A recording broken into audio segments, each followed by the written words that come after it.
In this video, we're going to look at how to sketch cubics and then apply the understanding of those principles to help us solve polynomial inequalities. For those who don't know me, my name is Chris Inozoni. I've been tutoring for around 2 years now, and I make these videos to help VCE students do the best they can in math methods. With that out of the way, let's get into it. So, sketching cubics. What's going on here? Well, the generic form of a cubic is a so-called inflection point form of that cubic. The reason why it's called the inflection point form is because if you look at the generic form of the cubic, well, you can see it inflects in the middle there. It just means it sort of wobbles a little bit as it's ascending. So generic cubic here is just regular old x cubed. It's some x raised to the power of 3. The terms of the inflection point form work exactly the same as how it works for the turning point form of a quadratic. Only major difference is that it's telling you where the inflection point occurs rather than the turning point. So in this case, you can see that h and k are 0, and sure enough, the inflection point is at 0, 0. But let's go through each of the terms to understand what's going on. First, dilation factor of a. A is at the front here. This term is purely responsible for stretching the graph vertically. If you have a larger term, then the graph is going to rise and fall faster than if you had a smaller term, which in this case is a half.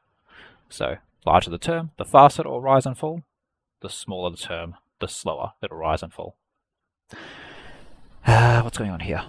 So cubics tend not to have dilation factors along the x. We've seen one that is a dilation factor along the y, or you could say from the x. And the reason why is because you can pretty much always factorize out that dilation factor. So if you did have some b term here, for example, then you could take that out of your brackets by cubing the b on the way out. And having done that, this a over b cubed, that just means a constant. And so the books will typically just say that's just a, because it is just a constant at the front. Okay, next up, reflections about the x-axis or the y-axis. Turns out they're both the same thing. This is because the cubic is what's known as an odd function. It doesn't matter which way you reflect it, you'll get the same result at the end. And you can see that mathematically too, right? A reflection about the x would look like this. A reflection about the y would be if you had put that negative on the x directly inside of the cube. But whenever you cube a negative number, well, that number just remains negative. And so you find that it doesn't matter where you put it, you get the same mathematical output. As for how it works, well, here's the regular cubic. It ascends from bottom left all the way to top right. In the case of the reflection, we're now going to descend from top left down to bottom right. Okay, translations. Again, this works identically to how the turning point form works of a quadratic. If you have x minus h, you shift to the right. If you have x plus h, you shift to the right. Here's x plus 2, we're shifting to the right by 2. Here's x minus 1, we're shifting right by 1. Stock standard. Vertical translations, very similar idea, except positive goes up, negative goes down. So plus 1 means the inflection point now occurs one y value higher, and negative 2 means, well, it's now going to occur at negative 2. As for how we sketch them, a lot of what we're looking for is the same for any function. You need to know the axes intercepts, you need to know the endpoints, where possible, but in this case you now have an additional key feature, which is finding the inflection point. So, if you want to sketch these kinds of cubics, first things first, we can very quickly find our inflection point, right? Because we can just look at this term and this term. X plus 1 means we're shifting left by 1, and the minus 3 at the front means we're going down by 3.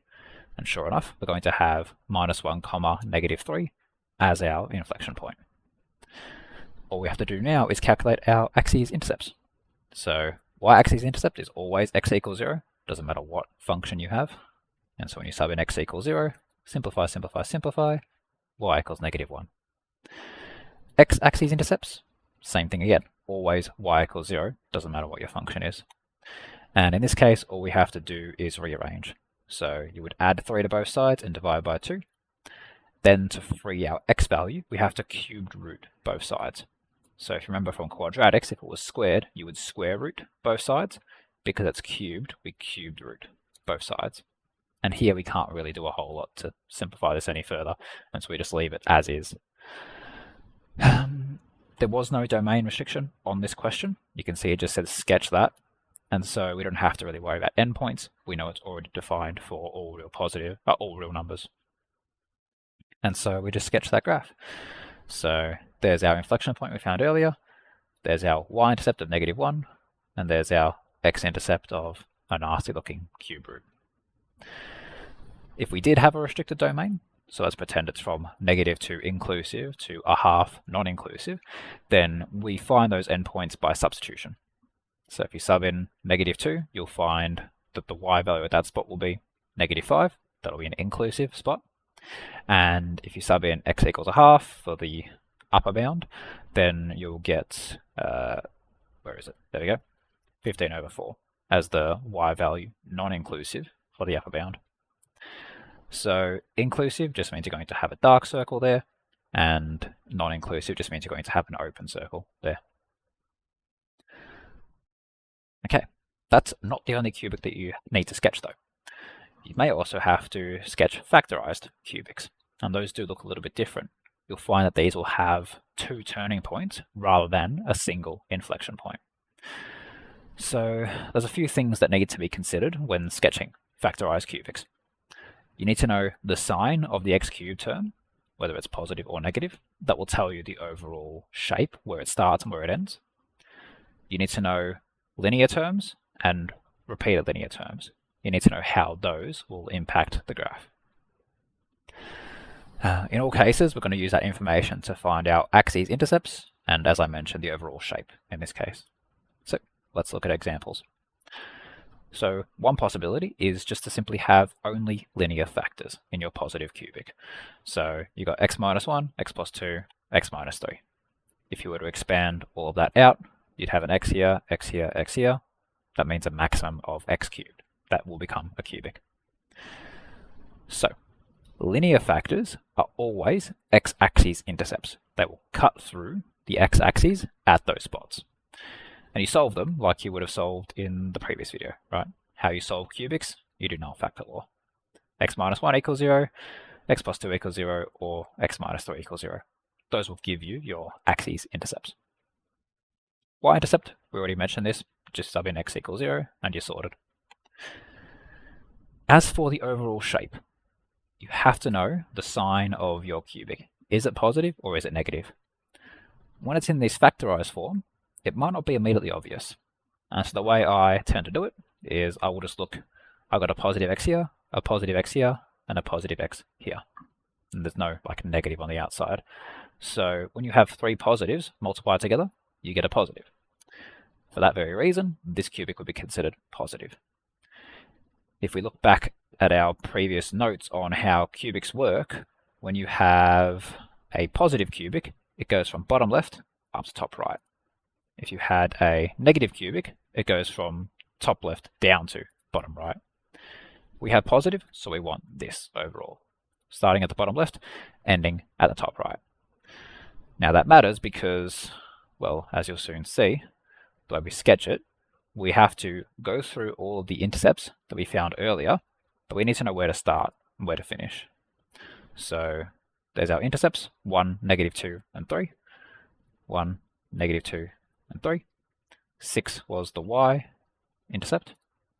And we got the overall shape by looking at the cubic term. So we have to start this graph on the bottom left.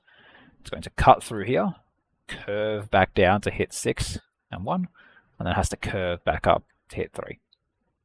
And so the thing to check is, did I cut through all the spots that I said I would cut through? And did I start at the bottom left and end at the top right? That's the gist of it, really. Now, one thing worth mentioning, these turning points, until you've been taught calculus, you will not be able to find these turning points. Whenever your turning points are off the axes, so when they're not touching the x-axis here, you won't be able to find them until later on, unless you've already learned calculus. For those who have learned calculus, you just set derivative equals 0, because you're looking for stationary points. I won't go into any more detail on that though, because not the scope of this class. So the way you would actually sketch that is you kind of just eyeball it. You say, okay, I know I've got to come through here. It's got to turn to hit 6, and then it's got to turn back to hit 3. You don't have to put this or this in a perfect spot, is all I'm trying to say. Okay, so example 1.2. What happens if we have a negative cubic this time? The reason we have a negative cubic is because we have a negative x times a positive x times a positive x. Negative, positive, positive. Net result of that is going to be negative. But otherwise, everything remains the same. X-intercepts, you solve the same way you did before. Y-intercept, you solve the same way you did before. Only difference is now, we're going to start from the top left, end at the bottom right. Still hitting all those spots. Still want the negative 2, the 1, and the 3. Negative 2, 1, 3. And this time we're going to go through y equals negative 6 this time. So hitting all those key features, and then starting and ending at the correct spots based on the x cubed term. Okay, next up, what do we do if we have a so-called repeated linear factor, or you could consider a linear factor squared? Well, x and y intercepts, nothing's really changed here. Just do null factor law and then sub in x equals 0. That will give you everything you need. As for overall shape, it gets a little bit different here, because now you have one x here and two positive x's here. But fundamentally, you're still just doing positive times positive gives you positive. Okay. The key thing to watch out for on repeated linear factors is that the intercept that you found there is in fact a turning point rather than an intercept.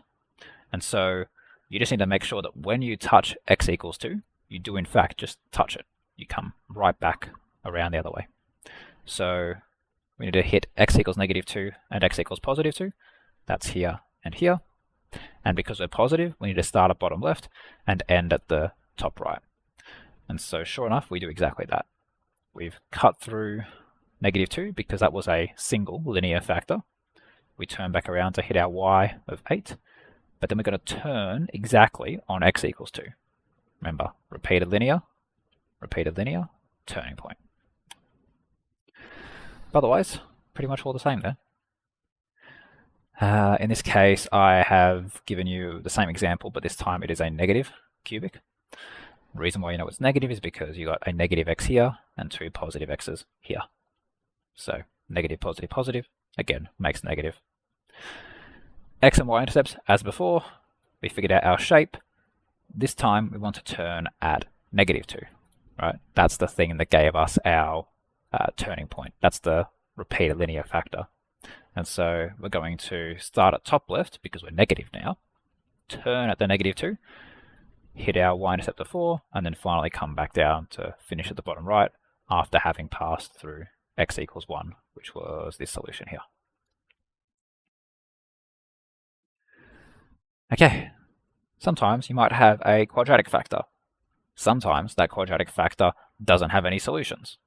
And so when you have a quadratic factor with no solutions, well, it just means that you're only going to have an x-intercept from the linear factor instead. As for whether it's positive or negative, again, you're going to just multiply the x terms and see, do I get a positive or negative result? In this case, we have negative. Now, the unfortunate thing about these kinds of things is that sketching this by hand, very difficult, especially without calculus. In fact, extremely, a lot difficult without calculus. Best thing I got for you is just make the graph wobble if you're doing it without calculus. And that's going to reflect as you see below. So we're negative, we're starting at top left, ending at bottom right, and we have to cut through the x equals 1.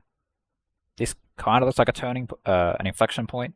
In fact, it very well might be, but in any case, best thing you can really do is just do a little bit of a wobble, and then that'll sort that out. If you do have CAS, if you do have calculus, then by all means use that to figure out what your stationary points actually are. But that's beyond the scope of this one here. Yeah, just again, freehanding this will mean that the shape will not be perfect. Yeah, okay. Yeah, I might as well highlight that. So as long as you're hitting the key things here when you're doing it tech-free without calculus, You start at top left, end at bottom right, and you only intercept at your x and y intercepts that you found earlier. Now, I actually do have an example for calculus. I've mentioned it a bunch of times, so why not? So if you do have the fortune of having already been taught this topic, then x, y, turning point, x, y, those are going to be the same thing. So just subbing in your x equals 0 and your y equals 0, solving as before. The advantage here is that you can now find turning points through calculus. So first thing you'd want to do here is you could product rule this, but you'd rather not, right? Product rule, that will be a three-way product rule, not particularly pleasant. And so it's a bit easier just to expand everything out first. So all we're going to do is take those brackets, expand everything out, and then do a very simple derivative. So very quickly, if you want to find the derivative of any polynomial, you just bring the power down the front of each term and reduce that power by 1. X cubed becomes 3x squared. Negative 2x squared becomes 2 times negative 2x. So this power comes down as a multiplication and then it gets reduced by 1. And the same thing here. The power of 1 comes down, so nothing happens. And then anything to the power of 0 becomes 1. That's why the x disappears. We're equating that to 0 and then solving that derivative. The reason why we're solving derivative equals 0 is because that will tell you where you have a stationary point. But if you haven't already been taught that, then won't worry too hard about that. Fundamentally, just set it equal to 0, and we can cover that in more detail once we start looking at calculus. To solve this quadratic, I've used the factorization approach, just a simple cross product here. So finding factors of this, finding factors of this, and then arranging them in the correct order for a cross product. In this case, we see that this is the correct arrangement, and so we factorize as such, and then solve the resulting linears. These are the x coordinates of your turning points. Remember, we did this whole derivative thing to find turning points. We're trying to find the turning points. To get the y coordinates, same as anything else. Sub your x back into the original function. If you do that, you get these points, and then you just start plotting. Again, making sure we figure out our overall shape. So positive x, positive x, positive x, positive cubic. So when we sketch our thing, we cut through at -3, the origin, and 5, which we've covered earlier. And the turning points we can now actually plot on a proper axis, as opposed to just sort of freehanding where they might be. So in summary, these are the key things you need to consider for these things. Any just regular linear factor means it's an x-intercept. It'll cut all the way through. Repeated linear factors will mean turning points. So whenever you have a linear squared, that's a turning point. Positive cubics will start at bottom left, end at top right. Negative cubics will start at the top left and end at the bottom right. And just a final disclaimer again, turning points that aren't on the x-axis are very hard to find unless you have calculus. In fact, I think that might just very well be the only way you could find it, at least as far as math method is concerned. Okay, that's how we sketch cubics. The reason why we went into detail on that is because it is a key prerequisite, or at least one of the easier ways you can solve polynomial inequalities. So, the way you solve polynomial inequalities is to follow a framework like this. So, you want to start by getting your inequality to be about y equals 0. So you want to have some equation greater than or less than 0, perhaps. You then plot that polynomial. So it might be a quadratic, but it might be a cubic or even bigger. And you just sort of observe your graph and say, hey, if I want to know where my inequality is greater than 0, then it's just going to be all the x values that get me above the y-axis. If I want to know where I'm less than 0, well, it's just this spot here. All of these negative y values. So let's give that a shot. If you want to solve this inequality, then first things first, make it about 0. And so to do that, you're just going to get everything over to, I guess in this case, the left-hand side. So once you simplify that, you're going to get x squared plus 3x minus 2 is less than 0. All we have to do here is solve that polynomial. So in this case, we have a quadratic, fairly straightforward. You just need to know the axes intercepts and the turning point. X-axis solved by y equals 0. In this case, you have to use the quadratic formula to figure that one out. Y-intercept, sub in x equals 0. And turning point, you've got however many ways you want to do that. I've just used axes of symmetry. Axes of symmetry, and then sub in that x to get the corresponding y. We have our turning point, we have our axes intercepts, and just by looking at the graph, we can see where is that quadratic greater than 0 and where is it less than 0. In this case, we want to know where it's less than 0. And so what we want to do is give the x values that cause the graph to be less than 0. So here's the spot where it goes less than 0. You want to give the x values that would cause that. And so as long as you're between this negative root and this positive root, your y values will be negative. So this is the x solution that you give.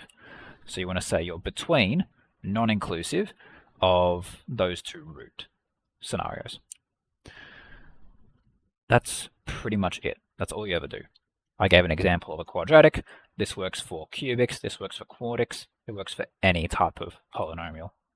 So even though we didn't look at an example specifically of how you would solve it with a cubic, in fact, we might as well do that. So if I want to know where this cubic is greater than 0, again, we just sketch the cubic and then see where is greater than 0. Well, that'll be here and here. And so if I want to know where a cubic is greater than 0, after having gone through all the process of sketching it, I would just say, okay, it is going to be from -3 to 0. So start handwriting. So you would say x is an element of -3 to 0. We're going to say non-inclusive because I just want to know where is it greater than, not just greater than or equal to. Then it goes negative for a bit here, so we don't want that. It only goes positive again for 5 to infinity. And so we're just going to put our union here. Let's zoom in just a touch so you can see it a bit easier. And we say that is going to be from 5 to infinity. 5 to infinity. That would be where this cubic is greater than 0. Might as well do another example. Let's say we want to do less than or equal to 0. Less than or equal to 0. So where is f of x less than or equal to 0? Well, under those circumstances, we want to be to the left of -3 or between 0 and 5. That's where our y values are negative.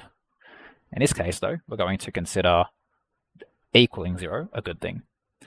So we can say x is an element of -infinity to -3, inclusive on the -3, union 0 to 5.